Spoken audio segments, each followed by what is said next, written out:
Dear shareholders, much as I would have liked to have a welcome you all in person, the current safety measures appear to have made these virtual meetings the new normal. However, I am optimistic that our AGM of 2022 will be an in-person meeting, and I will have the opportunity to actually meet some of you in person. Today, I wish to share with all of you some reflections on the past 12 months, a period that has been extraordinarily difficult because of a rampaging pandemic that will leave its mark on the world for several decades to come. The statistics, sadly, are staggering. With close to 19 crore cases reported worldwide, the COVID-19 pandemic is already the most widespread threat to global health in recorded history. It is also one of the deadliest. In its lethal march across the earth, the virus has already killed over 4 million people. No continent, no country, and no community has been spared. We must admit that every life lost is a tragedy. Undoubtedly, our country should have done much better, especially during the deadly wave 2.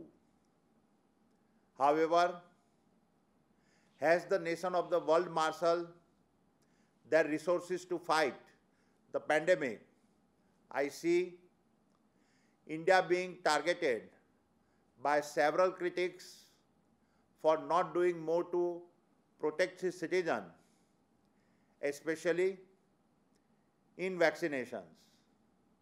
We must recognize that given the sheer size of our populations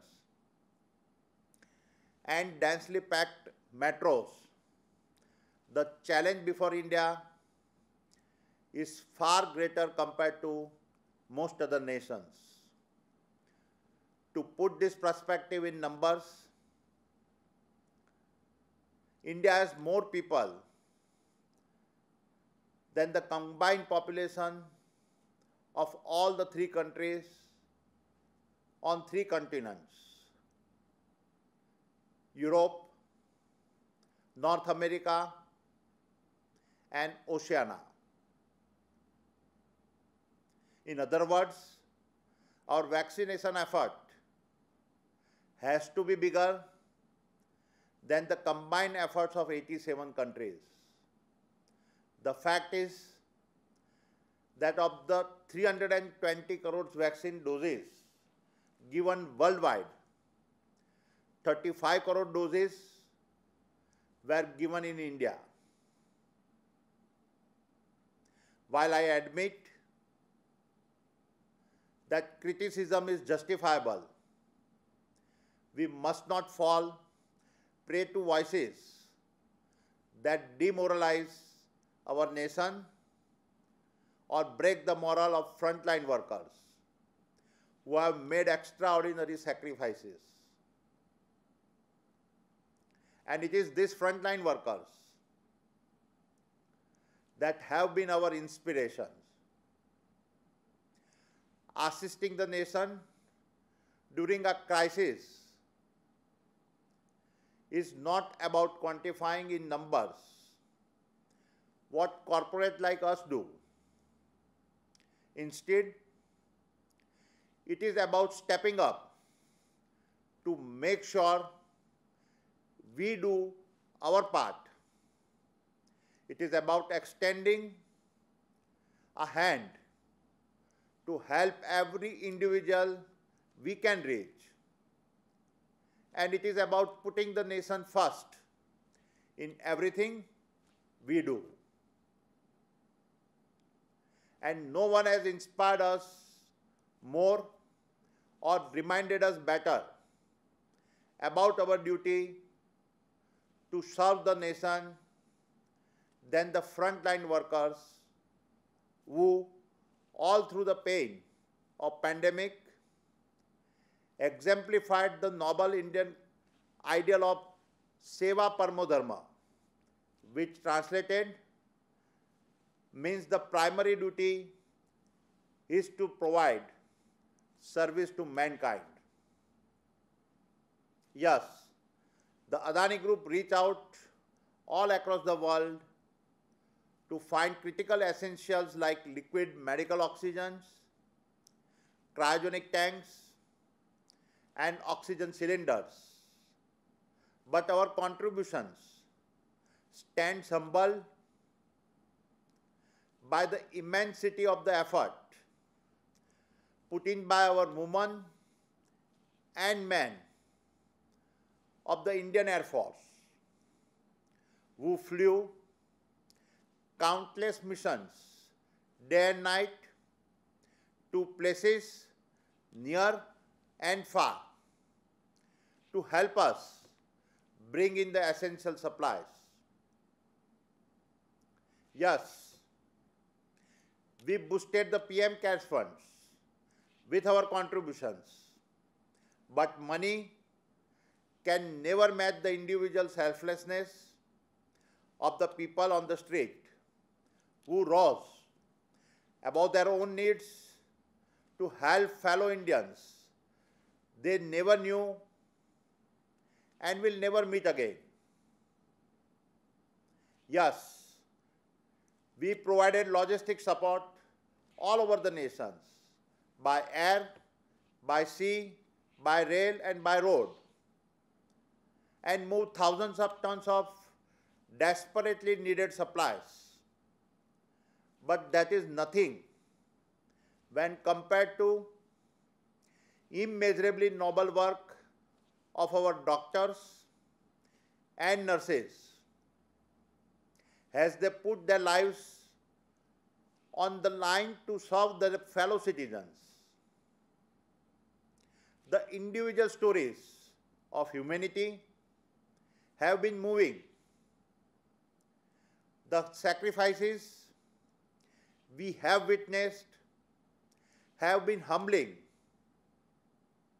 And through all of this, we have done our best to support oxygen distribution and inpatient care as the people from our Adani Foundations brought together resources and experts to help.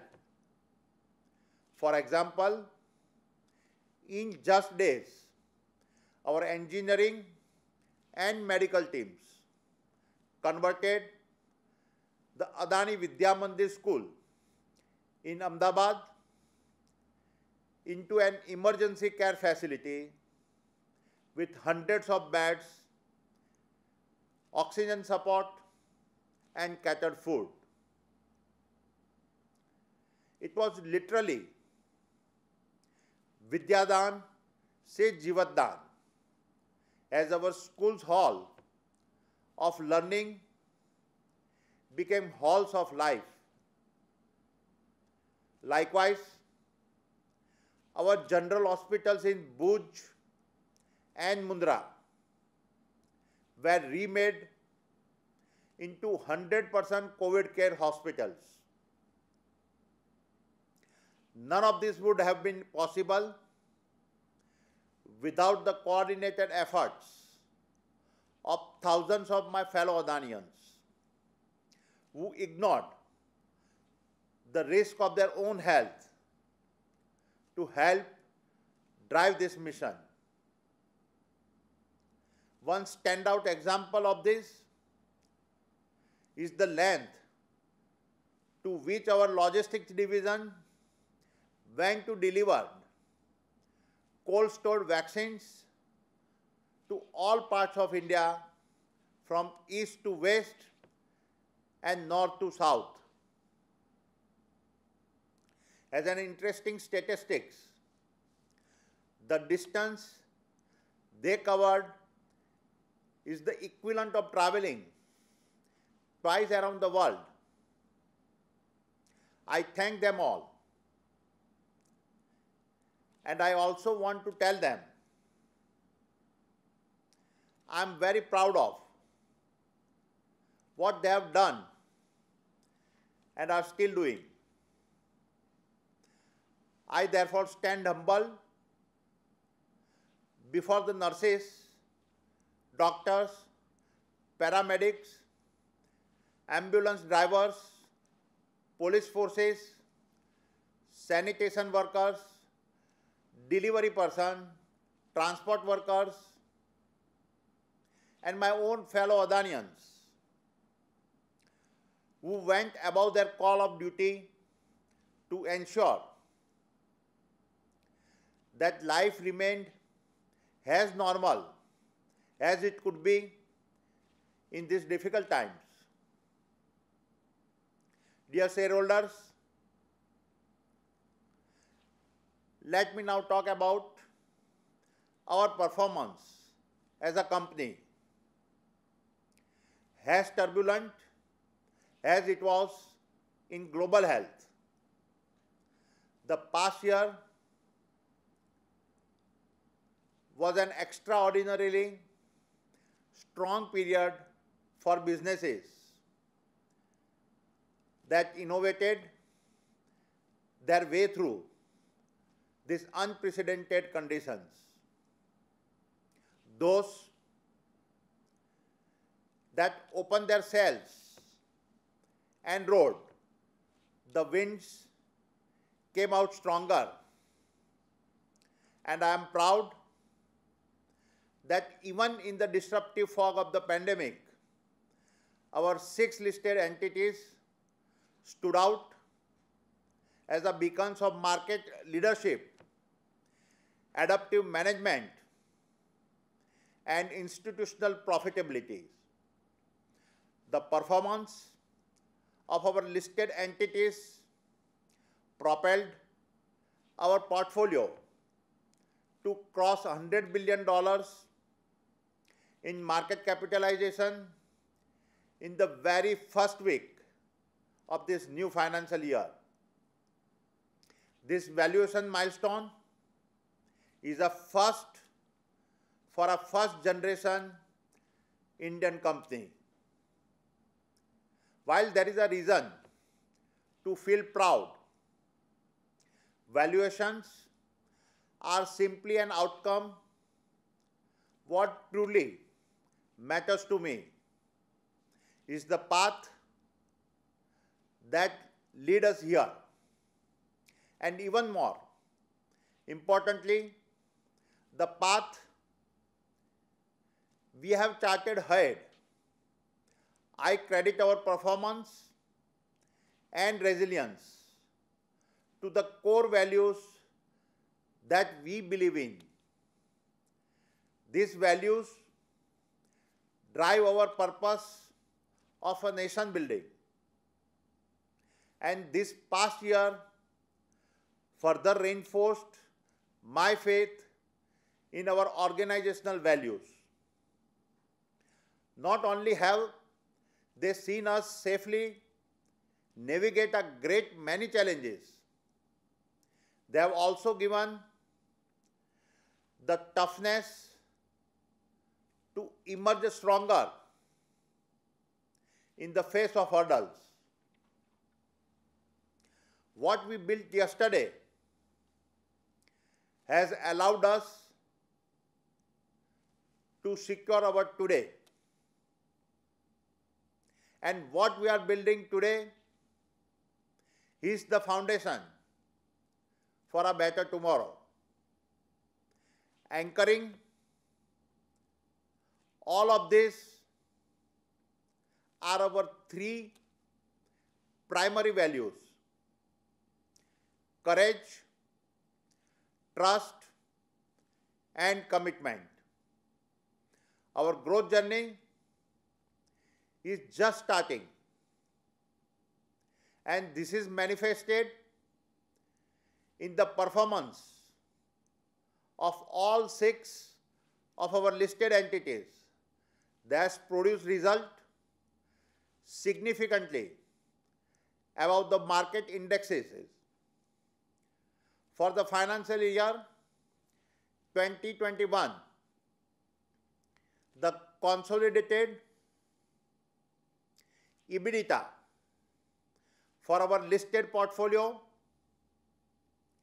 was over 32,000 crore rupees, registering a year-on-year growth of 22%.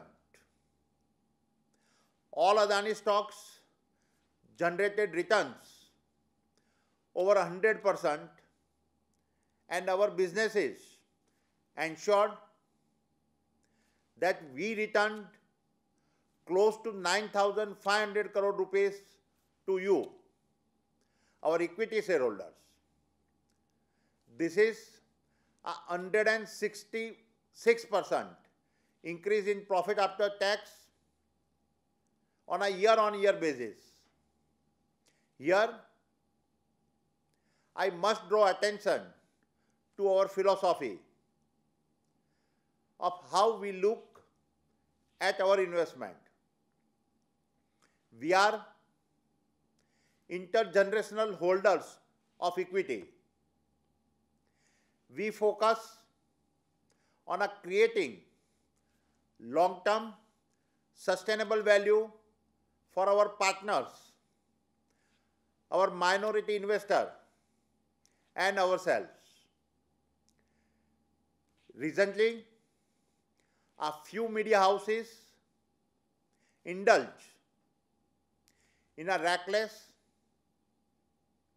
and irresponsible reporting related to administrative actions of our regulators. This caused unexpected fluctuation in the market prices of Adani stocks. Unfortunately, some of our small investors were affected by this twisted narrative in which some commentators and journalists seem to imply that companies have a regulatory powers over their shareholders and that companies can compel disclosure. In the long term, such diversion will not impact us. We have always been a confident organization that has taken on challenges that a very few would dare or imagine.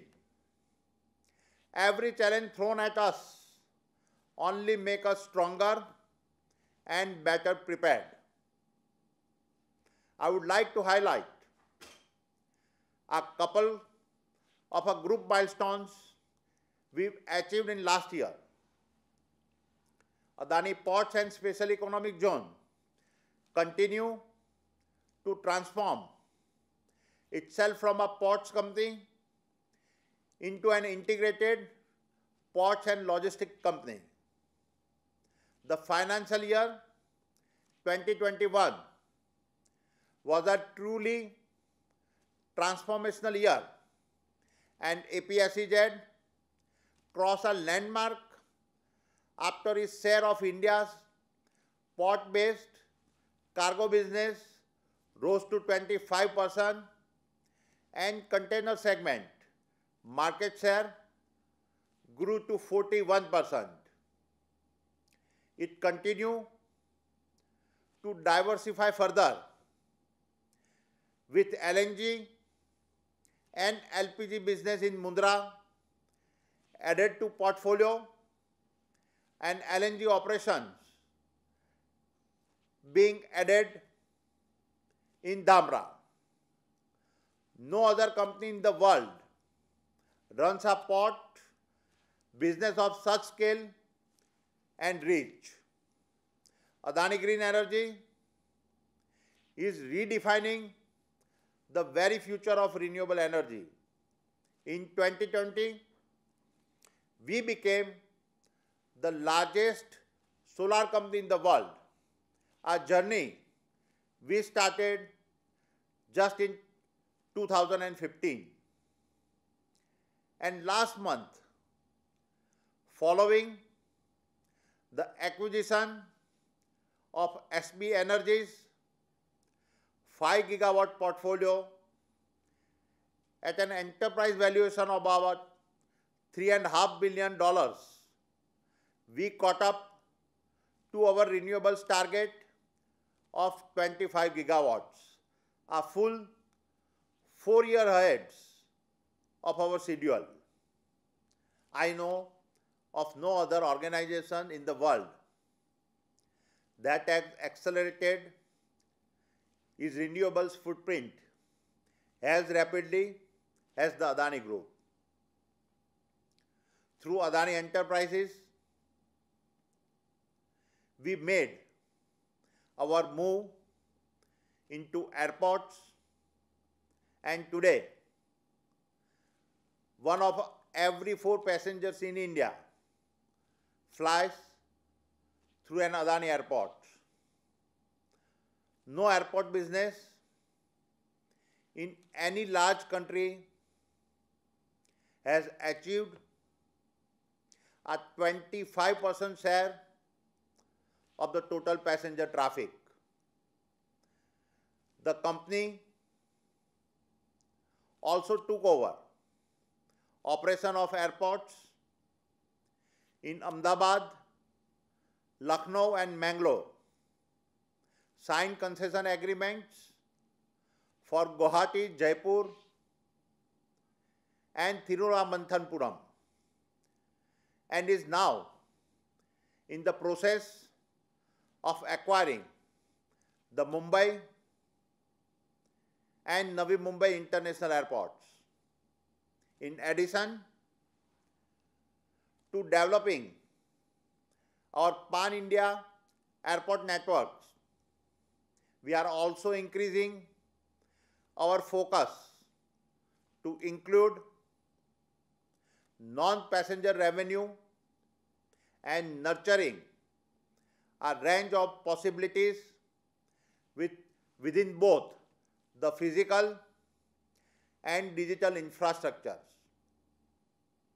Overall, as an incubator of businesses, Adani Enterprise remains unrivaled and continues to operate at one of the world's largest proving grounds for new ideas and business models.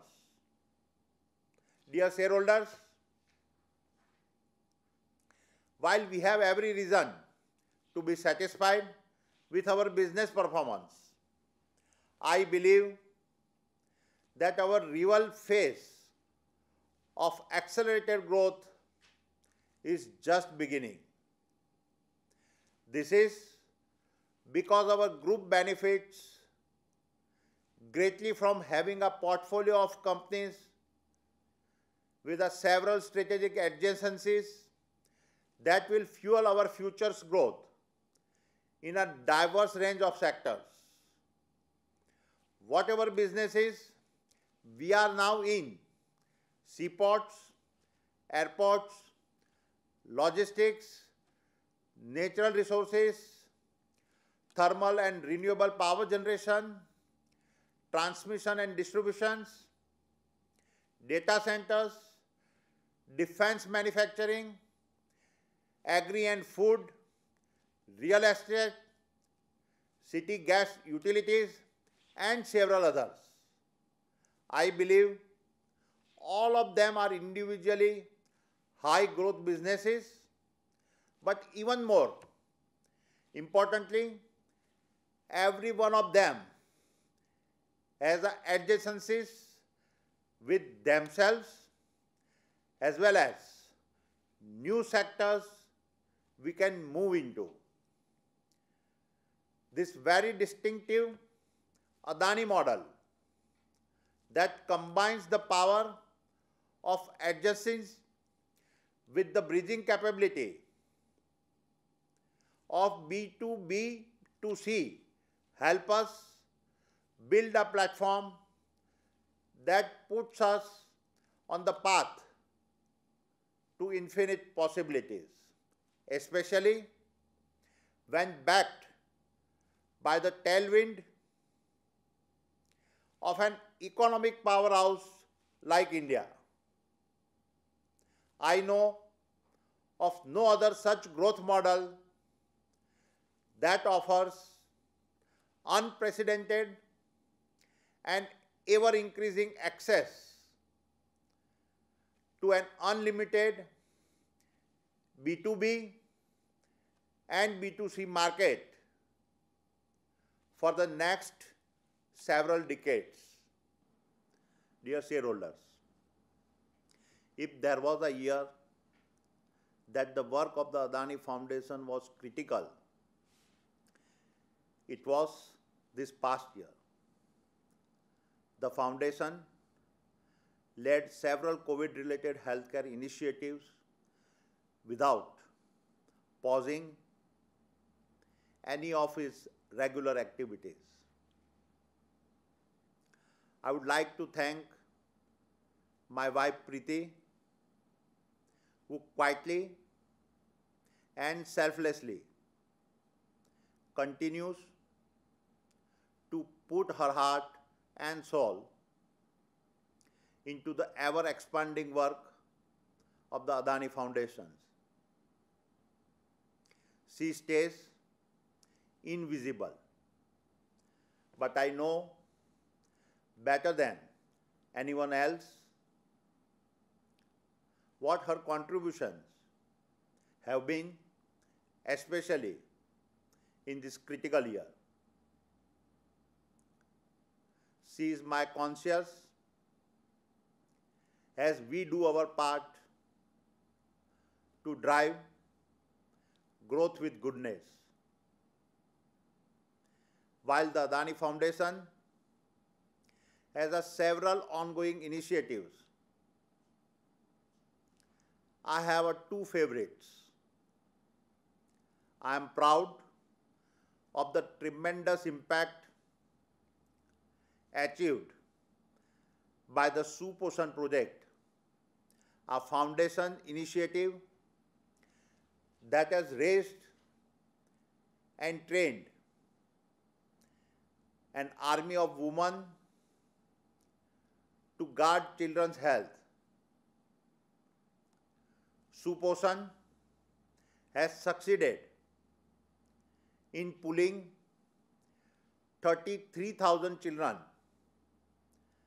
out of malnourishment and achievement that goes to the very heart of the meaning of nation building. Another project that I am particularly proud of is our Sport Champions incubation program. Under our Garv Hai initiatives, 7 of the 10 athletes we are supporting have qualified for the upcoming Tokyo Olympics. Amit Pangal, Rani Rampal, Deepak Punia, KT Irfan, Ravi Kumar, Ankita Raina, and Shivpal Singh are all youngsters the Adani Foundation has sponsored over the past years and will represent our nation in boxing, hockey, wrestling, tennis, and athletics. In addition, 10 junior athletes are being trained for future global events under the long-term sport incubation program. The majority of them come from humble backgrounds, and each of their stories is heartwarming. Their winning medals is the less important for me. What matters is the inspirations their stories drive within me. Dear shareholders, let me conclude by talking about my belief in the long term. Of late, there have been several voices that wonder if India target to be a $5 trillion economy over the next 4 years is achievable. I personally see it is an inconsequential question. History has shown that out of every pandemic crisis, there emerges several learnings, and I believe that India and the world are wiser as we go through this pandemic. India will be a $5 trillion economy and then go on to be a $15 trillion plus economy over the next 2 decades. India will emerge as one of the largest global markets, both in terms of consumption size and market capitalization. There will be bumps along the road, as has been the case in the past and is expected to be the case in the future. However, there cannot be any doubt that the largest middle class that will ever exist, augmented by an increase in the working age of and consuming populations, will have a positive impact on India's growth, very much in line with the demographic dividend India enjoys. I have no reason to believe that over the next 2 decades, we will not have been able to suitably address the challenges ahead of us. India is at the start of a virtuous cycle that is driven by the growth in the middle class population, and our nation today has the longest runway of any country in the world. Jai Hind.